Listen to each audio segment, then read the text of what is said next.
How to hide photos on Instagram without deleting. Let's begin with the video. Initially start by launching the Instagram app on your phone. Afterward, tap the profile icon located at the bottom right corner to open your personal profile. Scroll through your post and click on the photo you want to hide. Once you have opened the post, select the three-dot icon in the top right corner. From the option that appears, choose Archive. This section will remove the post from your profile, but it won't be deleted. To find your archive post, return to your profile page.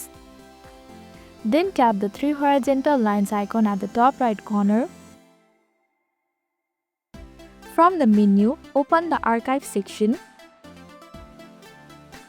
Inside the Archive section, you will be able to view all your archive stories, posts and reels. And that's all. That's how you can hide photos on Instagram without having to delete them.